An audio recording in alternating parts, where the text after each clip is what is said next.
The Johannesburg G20 Summit will mark the culmination of the first cycle of 20 G20 presidencies.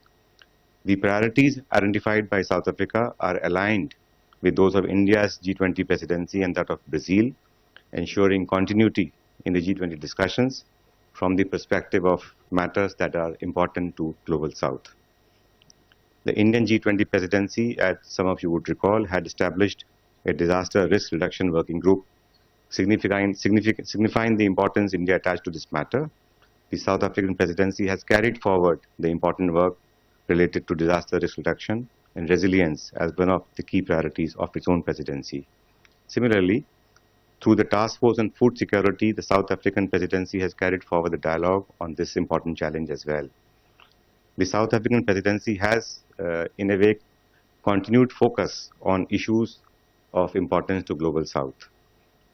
The New Delhi's Leaders Declaration has provided a strong basis for many of the G20 outcome documents adopted this year in the various ministerial tracks.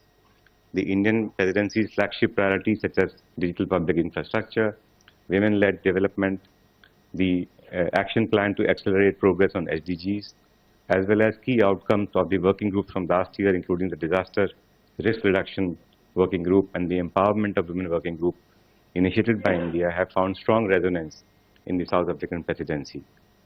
Furthermore, the Deccan High-Level Principles on food security and nutrition, commitment to triple renewable energy capacity, and double energy efficiency are some of the other key outcomes that have been reinforced in the course of discussion this year on different tracks in the South African presidency. Johannesburg Summit will also conclude the successful holding of the presidency of the G20 by 4 emerging markets and developing economies of G20, namely Indonesia, India, Brazil, and now, of course, South Africa.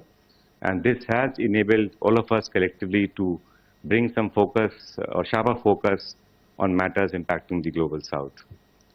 We have been actively participating in all tracks of G20 throughout the year and now, of course, in Johannesburg, and we look forward to a successful and productive G20 summit in Johannesburg.